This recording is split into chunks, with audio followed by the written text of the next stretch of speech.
سب کو اریحا کا پیار بھرا آداب۔ بہت ہی پیاری کہانی آپ کی سماعتوں کے نام۔ ایک کمانے والا اور اتنے کھانے والے، اوپر سے بچوں کی پڑھائی کے اخراجات، کٹھن زندگی، بامشکل روٹی روزی پوری ہو رہی تھی کہ بجٹ آ گیا تو عوام کی چیخیں نکل گئیں۔ ہمارا عزیز کا لڑکھڑاتا ہوئے چکھڑا بھی الٹ گیا، بجلی کٹ گئی، بچوں کی فیسیں کہاں سے بھری جاتیں؟ ابا اماں کی تو شروع سے ہی نہیں بنتی تھی۔ میرے خیال میں کم آمدنی کے بڑھتے مسائل نے ابا کو چڑچڑا بنا دیا تھا۔ وہ کچھ شکی مزاج بھی تھے کہ بیوی آمدن سے زیادہ خرچہ کر دیتی ہے، حالانکہ ایسی بات نہ تھی۔ بے سکونی کی ایک بڑی وجہ اولاد کی زیادتی بھی ہو سکتی ہے۔ بہن بھائیوں میں میرا نمبر چوتھا تھا۔ جہاں اتنے بچے ہوں والدین کی نظر انداز ہو ہی جاتے ہیں۔ ابا اماں پر غصہ ہوتے اور اماں ان کا غصہ ہم پر نکالتی۔ ایسی مقدر فضا نے مجھے ضرورت سے زیادہ حساس بنا دیا تھا۔ چاہتی تھی ہمارے ماں باپ بھی ہمارے لاڈ اسی طرح اٹھائیں جس طرح فاضلہ کے اٹھائے جاتے ہیں۔ فاضلہ ہمارے پڑوس میں رہتی تھی، اپنے ماں باپ کی اکلوتی بیٹی۔ والدین اسے بہت چاہتے تھے۔ اس کا باپ دبئی میں کماتا اور ماں اسکول ٹیچر تھی۔ ان کے گھر پیسے کی کمی نہ تھی۔ یہ لوگ اچھا کھاتے، اچھا پہنتے تھے، جبکہ ہم ایک ایک چیز کو ترستے تھے۔ اس کے گھر فروٹ کی پیٹیاں آتی تھیں اور مجھے تو فروٹ کا ذائقہ بھی بھول چکا تھا۔ ماہ و سال یوں ہی گزرتے رہے اور گھریلو حالات درگروں ہوتے چلے گئے۔ انہی حالات کے سبب میں احساس کمتری کا شکار ہو گئی اور لوگوں سے کم ملتی جلتی تھی، کسی سے بات نہ کرتی تھی۔ یوں ہی اٹھتے سنبھلتے یونیورسٹی پہنچ گئی۔ یہ وہ جنت تھی جہاں میری دنیا ہی بدل گئی۔ وہاں میری ملاقات عمر سے ہوئی۔ من موہنی صورت والا یہ لڑکا، ہر دم ہنسنے ہنسانے والا، ہر دل عزیز تھا۔ جس دن وہ نہ آتا کلاس تو کیا پورا ڈپارٹمنٹ ویران لگتا۔ وہ بڑی سحر انگیز باتیں کرتا تھا۔ اس کے پاس بیٹھ کر وقت گزرنے کا احساس ہی نہیں ہوتا تھا۔ جب وہ بولتا تو اس کی باتوں میں کھو جاتی تھی۔ اتفاق سے میری دوستی اس کے گروپ کی لڑکیوں سے بھی ہو گئی تھی۔ لڑکوں سے بات کرتے گھبراتی تھی، اس لیے زیادہ بات نہیں کرتی تھی، لیکن عمر نے مجھے توجہ دے کر آہستہ آہستہ گھبراہٹ کے اس احساس سے نکال دیا۔ جلد ہی گروپ کی لڑکیوں نے محسوس کر لیا کہ میں عمر کے لیے پسندیدگی کے جذبات رکھتی ہوں۔ جب میری ایک دو سہیلیوں نے ہمارے بارے میں ذو معنی بات کی تو میں نے عمر سے دوری اختیار کر لی۔ اب میں اس سے زیادہ بات نہ کرتی۔ میرے اس رویے کو اس نے ناراضگی پر محمول کیا اور بے چین و پریشان رہنے لگا۔ ایک روز جب میں کوریڈور میں اکیلے کھڑی تھی، وہ پاس آیا اور مصر ہو گیا کہ اگر آپ ناراض نہ ہو تو ناراضگی کی وجہ بتا دو۔ جب وہ کسی طور پر نہ ملا تو میں نے کہا میری سہیلی فروا سے معلوم کر لینا، میں اسے بتا دوں گی۔ فروا کو میں نے بتا دیا کہ عمر سے کہہ دینا کہ گروپ کی لڑکیاں مجھے اس کے نام سے چھیڑنے لگی ہیں، اس لیے میں نے دوری اختیار کر لی ہے۔ نہیں چاہتی کہ ہماری بدنامی ہو۔ میرا اور اس کا نام ساتھ ساتھ لیا جانے لگا تھا۔ یہ بات سن کر عمر کو بہت حیرت ہوئی۔ اس نے فروا سے کہا کہ میں بری نیت سے کلاس کی لڑکیوں سے بات نہیں کرتا اور نہ ہی برا لڑکا ہوں، پھر اس قسم کے خیالات میرے بارے میں کیوں؟ میرے لیے سب کلاس فیلوز برابر ہیں۔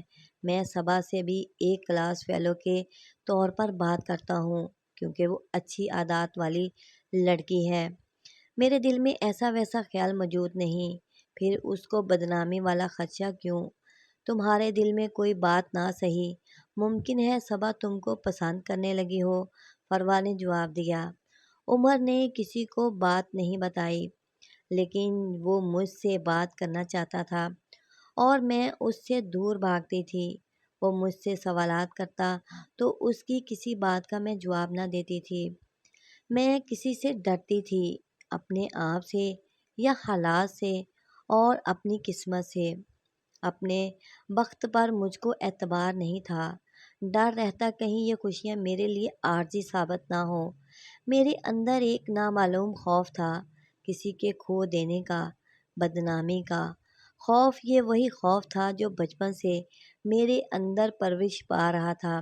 یہ معلوم ہونے کے بعد کہ میں اس کو پسند کرتی ہوں اور بدنامی کے خوف سے بات نہیں کرتی، تب سے وہ میرا بہت زیادہ خیال رکھنے لگا۔ کوئی فنکشن ہوتا تو اس کی کوشش ہوتی کہ اس کے ساتھی کا کردار میں ادا کروں۔ مجھے محسوس ہو چکا تھا کہ اس کے دل میں میرے لیے جگہ ہے، تبھی ڈری سہمی رہتی تھی، لیکن اس کے لبوں پر ہر وقت مسکراہٹ رہتی تھی، اور یہ مسکراہٹ مجھ سے بہت کچھ کہتی تھی۔ اس مسکراہٹ نے مجھے اعتماد دیا، اپنائیت کا احساس دیا۔ اب جب وہ ساتھ ہوتا تو مجھے لگتا کہ مجھ کو ایک اچھا ساتھی مل گیا ہے، جبکہ اس کے الفاظ بھی کبھی اقرار نہیں تھا، تاہم میں چاہتی تھی کہ وہ اب اقرار کر لے کہ وہ مجھے چاہتا ہے۔ عمر نے مجھ سے کبھی اظہار محبت نہیں کیا، بلکہ اس کا رویہ کبھی تو بہت عجیب سا ہو جاتا تھا۔ پھر ایک دن میرے اندر کے خوف نے حقیقت کی شکل اختیار کر لی، یہ کہ میں اور فروہ کینٹین میں بیٹھے تھے کہ عمر وہاں آ کر میرے برابر بیٹھ گیا اور فروہ سے باتیں کرنے لگا، لیکن اس کی توجہ میری طرف تھی۔ جب دیکھا کہ میں نروس سی ہو گئی ہوں، تب مجھ سے بولا، صبا، تم ایک اچھی لڑکی ہو، میں تمہارے جذبات کی قدر کرتا ہوں، لیکن فیملی بیک گراؤنڈ کے لحاظ سے ہم دونوں میں کافی فرق ہے۔ تم ہمارے ماحول میں ایڈجسٹ نہیں ہو سکتی، اسی سبب میں چاہتا ہوں کہ تم یہیں سے واپس لوٹ جاؤ تاکہ تکلیف کم ہو۔ اتنا کہہ کر وہ اٹھ کر چلا گیا۔ میری تو دنیا ہی اندھیری ہو گئی۔ اس نے ایک لمحے میں ہی میرے خوابوں کو نوچ کر پھینک دیا اور چلتا بنا۔ میں کتنا روئی، کتنا تڑپی، لیکن عمر پر میرے چہرے پر لکھی شکایتوں کا بھی کوئی اثر نہیں ہوا۔ مجھے اداس دیکھ کر فروہ سمجھاتی کہ دیکھو، عمر دھوکے باز نہیں ہے، وہ فیئر بندہ ہے، تبھی جھوٹی امید میں نہیں دلاتا، دو ٹوک بات کرتا ہے، چاہے تکلیف دہ ہو، مگر بات کے المیہ بہت زیادہ دکھ دینے والے ہوتے ہیں۔ وہ حقیقت پسند ہے۔ تم بھی حقیقت کو تسلیم کر لو اور اس کا خیال دل سے نکال دو۔ یہ میرے بس میں نہ تھا۔ اس کو بلا دینے کا مطلب تو یہ تھا کہ میں سانس لینا چھوڑ دوں۔ میں نے سمجھ لیا کہ جس شے کو پانا ممکن نہ ہو، اس کی آرزو اس شدت سے نہیں کرنا چاہیے، لیکن اس ضبط نے میری شخصیت ہی بدل کر رکھ دی۔ میں قنوطی اور خود سے لاپرواہ ہو کر آخر کار بیمار پڑ گئی۔ کچھ دنوں سے امی نے محسوس کر لیا کہ کوئی بات ضرور ہے جو مجھے بے چین رکھتی ہے۔ ماں تو پھر ماں ہوتی ہے، ماں کی آنکھیں بچوں کے دلوں کے اندر بھی جھانک لیتی ہیں۔ ایک روز انہوں نے مجھ سے کہا، صبا، تو بلا وجہ بیمار نہیں ہوئی ہے، اس بیماری کے تہہ میں کوئی بے نیل مراہم خواہش چھپی ہوئی ہے، مجھ کو سچ سچ بتا، میں وعدہ کرتی ہوں کہ جہاں تک میرے بس میں ہوا تیری آرزو کو پورا کرنے کی کوشش کروں گی۔ میری ماں کا دلاسا وہ کندھا تھا جس پر میں سر رکھ کر رو سکتی تھی۔ میں سسک پڑی اور دل کا حال ان سے بیان کر دیا۔ انہوں نے عمر کے خاندان کے بارے میں پوچھا، میں نے بتا دیا۔ ماں کی آنکھیں چمک اٹھیں، وہ بے اختیار بولی، ارے وہ تو میری بہت عزیز سہیلی کا بیٹا ہے۔ اس سہیلی یعنی آنٹی سیمی سے بچھڑے امی کو کافی عرصہ گزر چکا تھا۔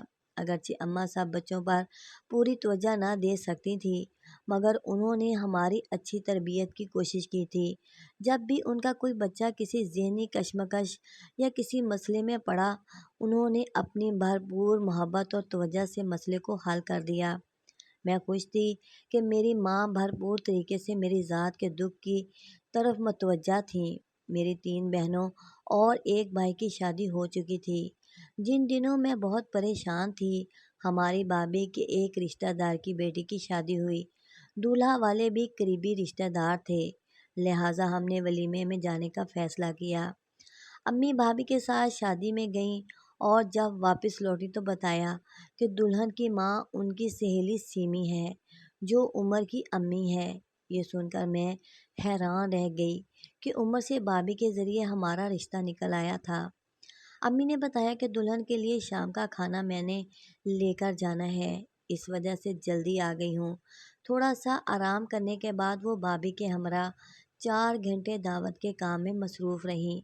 امی نے آتے ہی بھائی کو گوشت لانے کے لیے بھیج دیا تھا، مگر شام کے 6 بج گئے اور وہ نہ لوٹے۔ وہ بار بار وقت دیکھتی اور کہتی کہ صبا، تیرا بھائی ابھی تک نہیں آیا، 8 بجے تک کھانا لے کر جانا ہے۔ کب گوشت گلے گا، کب قورمہ تیار ہوگا، پلاؤ بنے گا۔ کتنی دیر کر دی جمال نے، معاملہ تو خراب ہو جائے گا۔ وہ مسلسل بولے جا رہی تھی۔ بھائی نے شاید اس کو معمولی بات سمجھا، لیکن میری ماں کے لیے یہ معمولی بات نہیں تھی۔ واقعی دیر ہو چکی تھی۔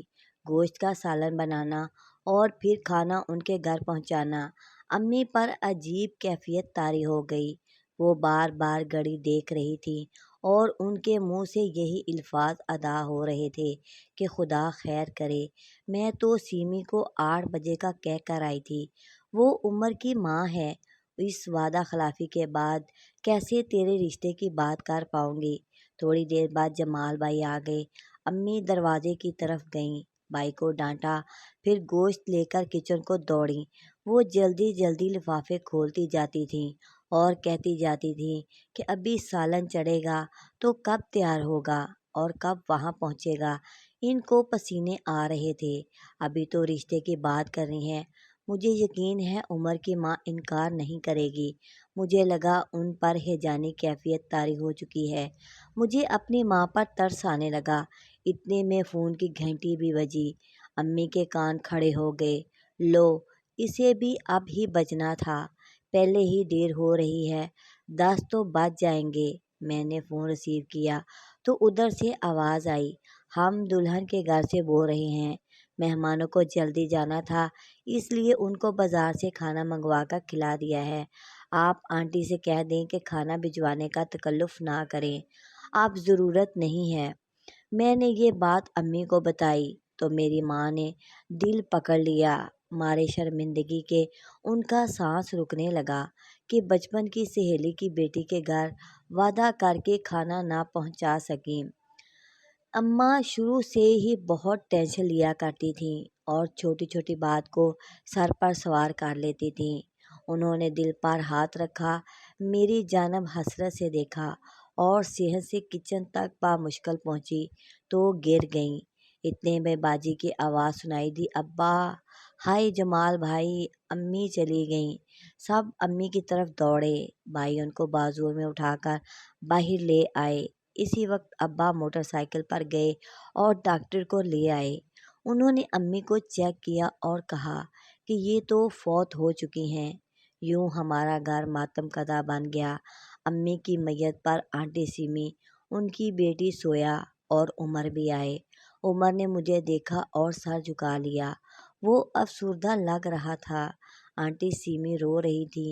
وہ امیر خاتون تھیں اور ہم سفید پوش۔ سچ ہے، دوستی تو ایک انمول جذبہ ہے، اور وہ بھی بچپن کی دوستی۔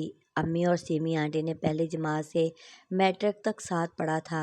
امی کہتی تھیں کہ کچھ دوست ایسے ہوتے ہیں جو رشتہ داروں سے زیادہ پیارے ہوتے ہیں، لیکن حیرت ہے انہوں نے کبھی ہم کو آنٹی سیمی سے دوستی کے بارے میں نہیں بتایا، جبکہ دونوں میں اتنا انس تھا کہ آنٹی ہچکیاں لے لے کر رو رہی تھی اور میں سوچ رہی تھی کہ جس کو گھر بلانے کے لیے ترستی تھی وہ آیا بھی تو کس موقع پر۔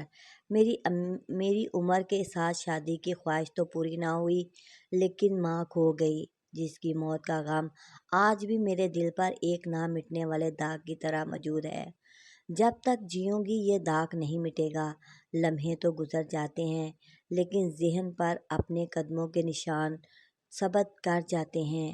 اس طرح کی بہت ہی پیاری کہانیاں دیکھنے کے لیے پلیز میرے چینل کو لائک کریں، سبسکرائب کریں اور گھنٹی کے بٹن کو آل پر پریس کر دیں۔